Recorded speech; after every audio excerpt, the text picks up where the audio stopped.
প্রিয় শিক্ষার্থীবৃন্দ, আসসালামু আলাইকুম। আমি সিনিয়র শিক্ষক Mohammad Sajidul Islam, Bogura cantonment public school and college. আজ তোমাদের জন্য সপ্তম শ্রেণীর তথ্য ও যোগাযোগ প্রযুক্তি দ্বিতীয় অধ্যায়ের পার্ট 10 নিয়ে একটি ক্লাস উপস্থাপন করছি।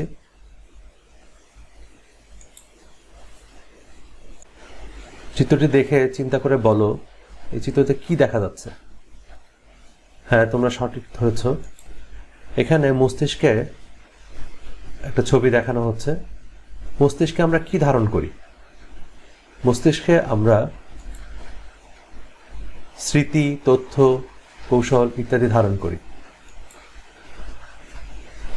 এই বৈশিষ্ট্যগুলো কম্পিউটার সিস্টেম ইউনিটের কোন ডিভাইসে হতে পারে তোমরা বলতে পারো?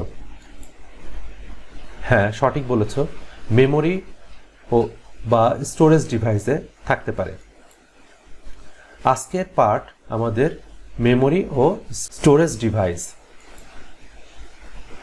এই পার্ট শেষে শিক্ষার্থীরা মেমোরি ও স্টোরেজ ডিভাইসের বর্ণনা করতে পারবে।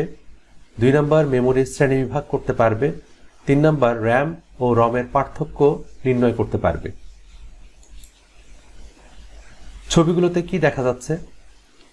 কিছু কম্পিউটার হার্ডওয়্যার ডিভাইস দেখতে পাচ্ছি আমরা। এই ছবিগুলো কিসের? এই ছবিগুলোই হচ্ছে মেমোরি বা স্টোরেজ ডিভাইসের। এখানে কি করা হয়? এই ডিভাইসগুলোতে কম্পিউটারের সকল তথ্য সংরক্ষণ করা হয়, তবে প্রত্যেকটা ডিভাইসের আলাদা আলাদাভাবে তথ্য সংরক্ষণের ক্ষমতা বা প্রক্রিয়া ভিন্নতর হয়ে থাকে। প্রথমে যেটা দেখতে পাচ্ছ সেটা হচ্ছে একটা র্যাম, এটাকে বলা হয় র্যাম মেমোরি। ডান পাশে যেটা দেখতে পাচ্ছ এইটা হচ্ছে একটা রম। রমের পূর্ণ অর্থ হচ্ছে রিড অনলি মেমোরি। আর নিচে যেটা দেখতে পাচ্ছ এটাকে বলা হয় হার্ড ডিস্ক বা হার্ড ড্রাইভ। তাহলে আবার মনে করো, প্রথমটা হচ্ছে র্যাম। র্যামের পূর্ণ অর্থ হচ্ছে র্যান্ডম অ্যাক্সেস মেমোরি। পরেরটা হচ্ছে রম বা রম চিপও বলে থাকি, রিড অনলি মেমোরি। আর হার্ড ডিস্ক ড্রাইভ বা সংক্ষিপ্তভাবে আমরা এটাকে বলা হয় এইচডিডি, অর্থাৎ হার্ড ডিস্ক ড্রাইভ। এখানে তথ্য সাময়িকভাবে তথ্য সংরক্ষিত থাকে র্যামে, এবং এটা পাওয়ার ডিপেন্ডেন্ট মেমোরি। এটা সম্পর্কে আমরা আরও জানব। রমে তথ্য শুধুমাত্র পড়া যায়, তথ্য সহজে রাখা যায় না বা সংরক্ষণ করা যায় না। এটা সংরক্ষণ করতে গেলে বিশেষ প্রক্রিয়ায় সংরক্ষণ করতে হয়, এটাতে খুব কম মেমোরি থাকে। আর হার্ড ডিস্ক ড্রাইভে আমরা সকল তথ্য স্থায়ীভাবে সংরক্ষণ করে রাখতে পারি। একক কাজ।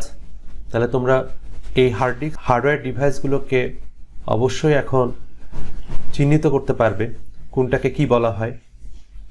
এটা তোমাদের একক কাজ থাকলো। তাহলে বলতে পারবে প্রথমটা কি? হ্যাঁ, প্রথমটা তোমরা ঠিকই ধরেছ, প্রথমটা হচ্ছে র্যাম। এগুলো সবই হার্ড ডিস্ক। এগুলো এক একটা এক এক রকম দেখতে হলেও সবই কিন্তু একই কাজ করে, এবং এগুলো ধারণ ক্ষমতা ভিন্নতর হয়ে থাকে। ধারণ ক্ষমতাগুলো এই যে এখানে স্টিকারে লেখা থাকে। আর এটাকে কি বলা হয়? হ্যাঁ, এটাকে বলা হয় হচ্ছে রম চিপ। এখন আসো আমরা মেমোরির প্রকারভেদ সম্পর্কে আলোচনা করি। মেমোরি সাধারণত 2 প্রকারের। তোমাদের বইয়ে 22 পৃষ্ঠায় তোমরা এটা দেখতে পাবে। মেমোরি 2 প্রকারের। হ্যাঁ, এটাকে কি বলা হয়? এটা হচ্ছে র্যাম, আর এটাকে বলা হয় হার্ড ডিস্ক ড্রাইভ। তাহলে এগুলোর নাম হচ্ছে, একটাকে বলা হয়েছে প্রধান মেমোরি, আর একটাকে বলা হয় সহায়ক মেমোরি। সাধারণত প্রধান মেমোরিকে আবার 2 ভাগে ভাগ করা হয়। একটা হচ্ছে র্যাম বা পূর্ণ অর্থ হচ্ছে র্যান্ডম অ্যাক্সেস মেমোরি। অপরটি হচ্ছে রম বা রিড অনলি মেমোরি। তাহলে প্রধান মেমোরি কয় প্রকারের? প্রধান মেমোরি 2 প্রকারের। একটা হচ্ছে র্যাম, একটা হচ্ছে রম। প্রধান মেমোরির ক্ষমতা প্রকাশের জন্য আবার 2টা ভাগে ভাগ করা হয়, 2 ভাবে প্রকাশ করা হয়। একটা হচ্ছে হার্জ দিয়ে, অর্থাৎ কোনো একটি ডিভাইসের বা কোনো একটি প্রধান মেমোরির ডাটা ট্রান্সফারের স্পিড বা গতির উপর ভিত্তি করে গতিকে বলা হয় হচ্ছে হার্টজ হিসাবে নিরূপণ করা হয়। এটা কত হার্টজের মেমোরি এইভাবে বলা হয়। আর দ্বিতীয়টি হচ্ছে বাইট, অর্থাৎ কত তথ্য সংরক্ষণ করতে পারবে, এটাকে এই ধারণ ক্ষমতাকে বলা হয় হচ্ছে বাইট হিসাব করে বলা হয়। বাইট আসলে বিট, 8 বিটের সমষ্টিকে বলা হয় 1 বাইট। এটা সম্পর্কে আমরা আরো জানব। এখন bit, byte, kilobyte, megabyte, gigabyte ও টেরাবাইট প্রায় আমরা এই কথাগুলো শুনে থাকি। আজ আমরা জানব এই বিট বাইট কিভাবে হয় বা এটা শ্রেণীবিভাগটা কিভাবে তৈরি হয়।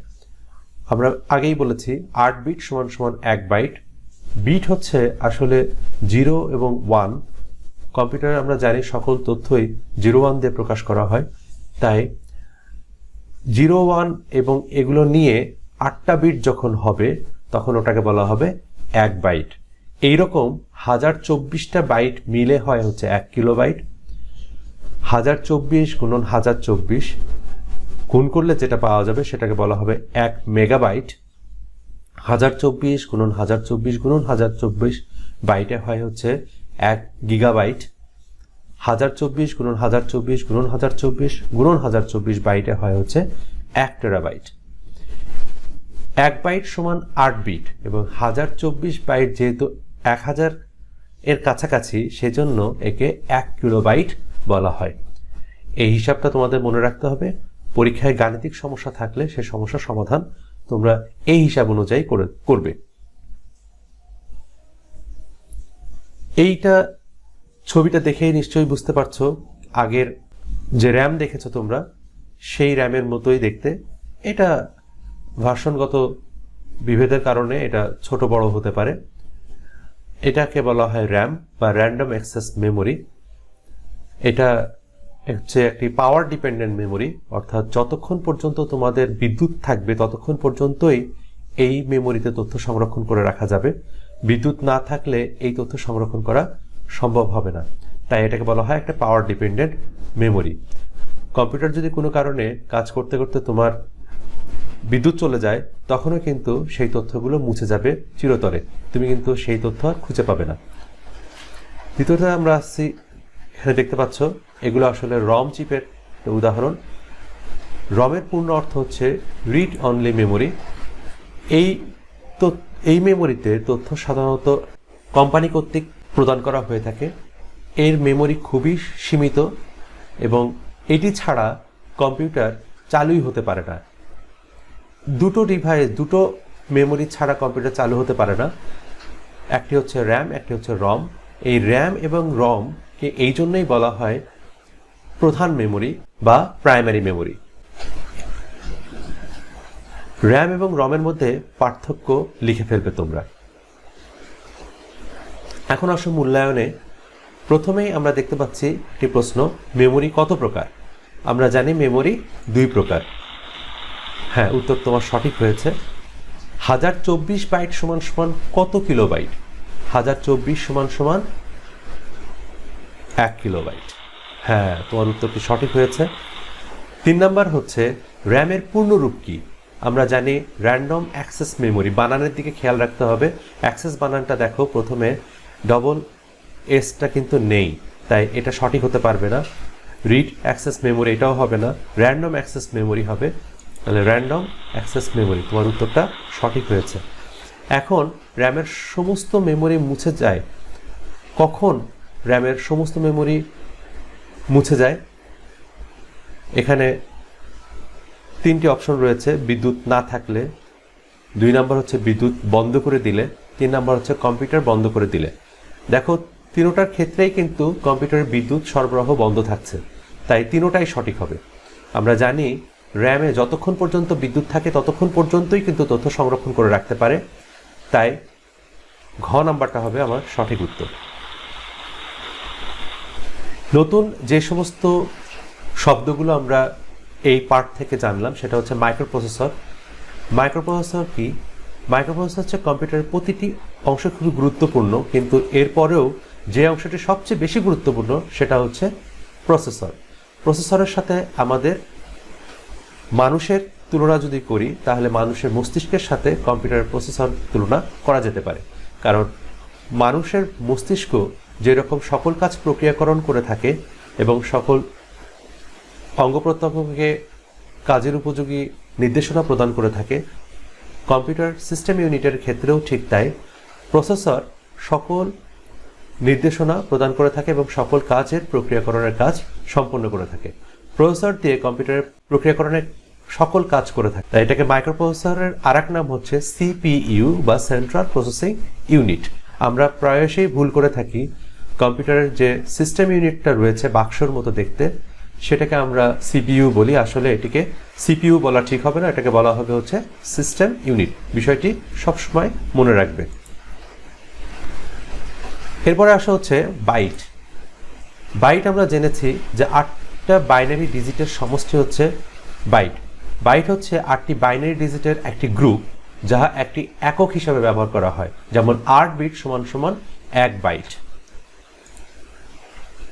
বাইটটা কি দিয়ে তৈরি হয়? বিট দ্বারা তৈরি হয়। তাহলে বিট একটি বাইনারি ডিজিট, অর্থাৎ বাইনারি ডিজিট বলতে আমরা কি বুঝাই? 0 এবং 1কে বোঝায়। কম্পিউটার শুধুমাত্র 0 আর 1 ছাড়া কিছুই বোঝে না, তাই 0 এবং 1কেই বলা হয়, প্রত্যেকটিকে বলা হয় একটি ডিজিট, যা কম্পিউটারের কাছে একটি ইলেকট্রনিক সিগন্যাল হিসেবে প্রেরিত হয়। যেমন 0 দ্বারা অফ এবং 1 দ্বারা কম্পিউটার অন বোঝে। একটা বাড়ির কাজ নাও। বাড়ির কাজ হচ্ছে স্মৃতি কাকে বলে, র্যাম এবং রমের মধ্যে পার্থক্য নির্ণয় করো। মনে রাখবে, পার্থক্য নির্ণয়ের ক্ষেত্রে অবশ্যই ছক করে পার্থক্য নির্ণয় করবে। যদি কোনো সংক্ষিপ্ত শব্দ দেওয়া থাকে, যেমন এখানে র্যাম একটি সংক্ষিপ্ত অংশ, এটাকে পূর্ণ অংশের পূর্ণরূপ লিখবে।